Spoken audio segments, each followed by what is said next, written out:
Dito nga, napakaganda ng connection namin ni Ruby. Tignan nyo, hinila niya yung kalaban tapos bigla ko din silang hilahin.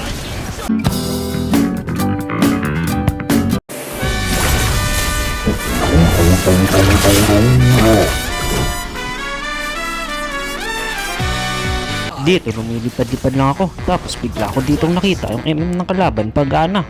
Kaya pumunta ako pero nakasulubong ko dito si Estes. Mukhang tutulungan niya kaya tang to si Iksha. Pero gagawin ko ang lahat para mamatay lang to. Ura. Napatay nga naman dito si Iksha pero namatay din siya. Nakita ko nga dito si Balir pinagtutulungan ng mga kalaban kaya pinuntaan ko siya. Pinapalayo ko lang muna dito yung mga kalaban pero nakita ko ng chance na ilayin to si Estes. Ura.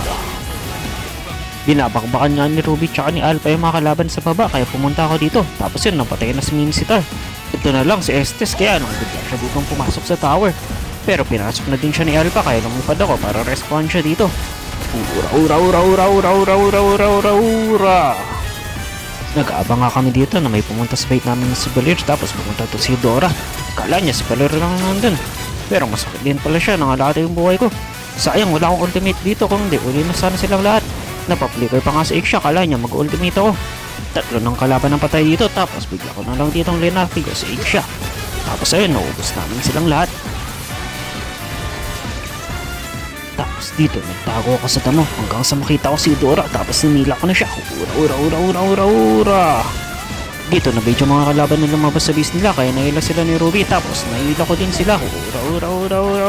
Ura. Ito na nga, ito na yung hinihintay nyo. Ang Kaja X Ruby connection. Ninila ni Ruby yung mga kalaban tapos hinila ko din sila dito. Ura. Grabe, napakaganda nyan. Wala talagang galaw. Kaya ayun, nagkaroon kami ng chance dito na tapusin na yung laban. Tara mga kasama, tapusin na natin to.